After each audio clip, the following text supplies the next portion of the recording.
Bom dia, segundo ano. Nesta aula, daremos continuidade ao nosso conteúdo de filosofia a partir do capítulo 6, Tecnologia e Sociedade.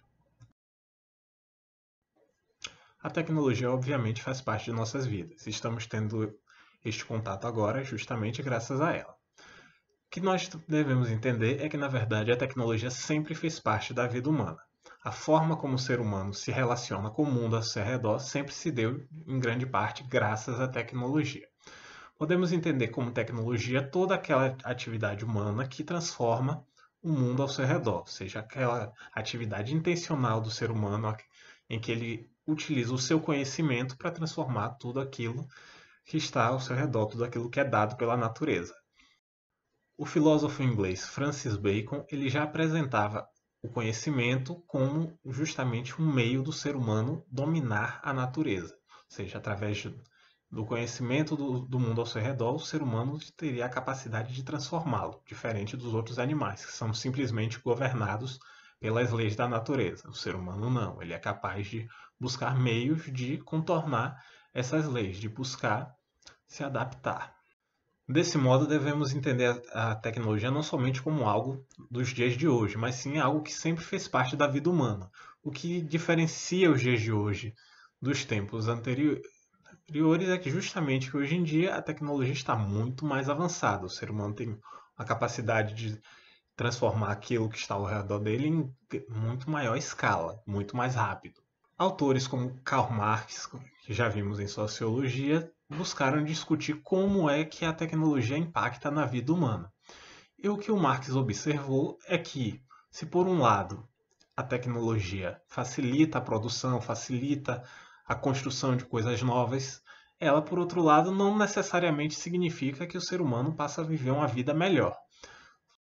Assim como essa produção aumenta, a demanda do ser humano também se amplifica.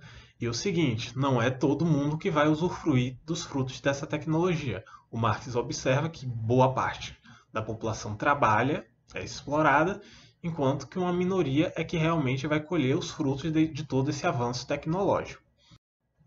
De forma semelhante, os autores da chamada Escola de Frankfurt, no século XX, mostram como o ser humano, apesar de ter utilizado da tecnologia para dominar a natureza, cada vez mais o ser humano passa de certa forma a ser dominado por essa própria tecnologia.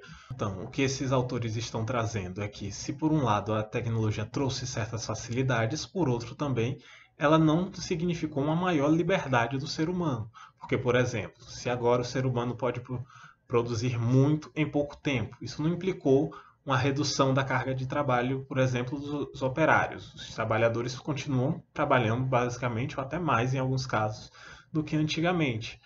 E, da mesma forma, o ser humano se torna cada vez mais dependente dessa tecnologia. Ele simplesmente não pode conceber mais a vida sem essas facilidades, sem essas praticidades que foram oferecidas a ele graças à tecnologia.